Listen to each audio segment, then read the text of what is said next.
People को एक बार जल देने से क्या होता है? कितना महत्वपूर्ण है।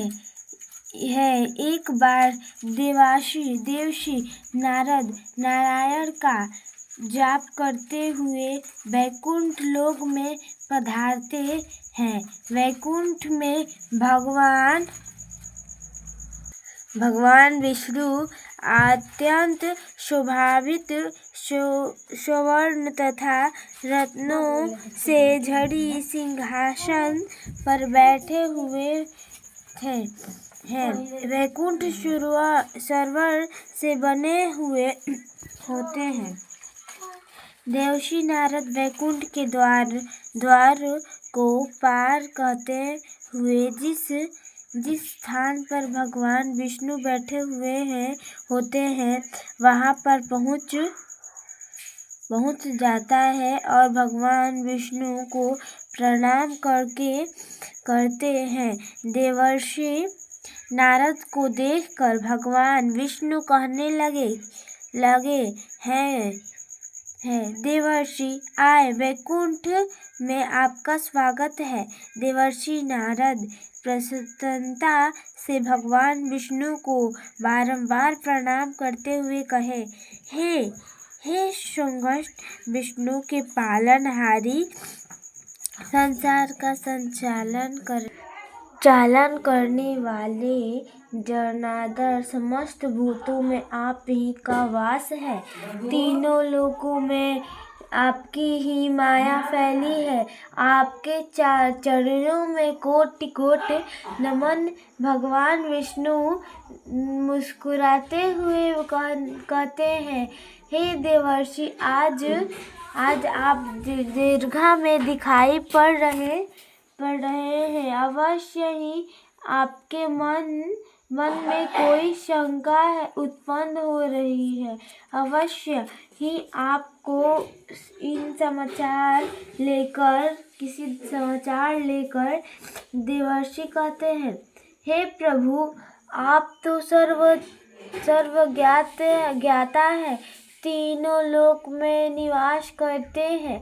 सभी प्राणियों के आप ही अंदर आपका वास, आपसे कुछ भी छिपा हुआ नहीं है।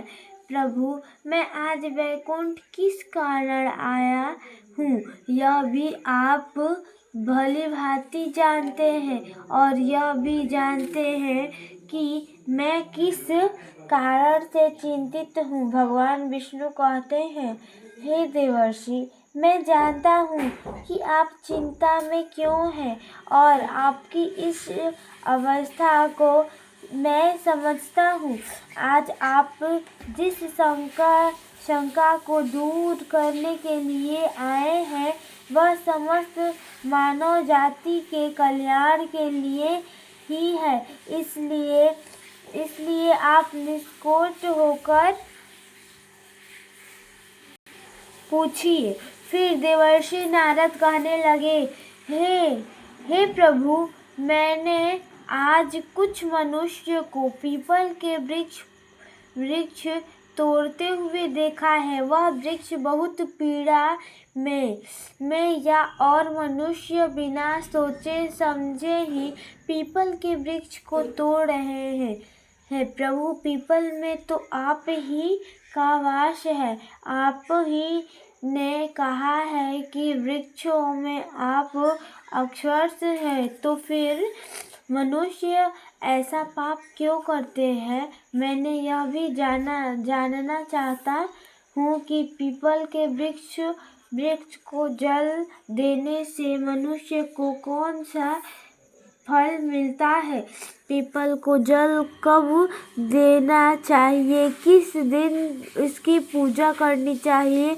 भगवान विष्णु कहते हैं, देवर्षि, आप सत्य ही कहते हैं। वृक्ष में मैं पीपल हूँ।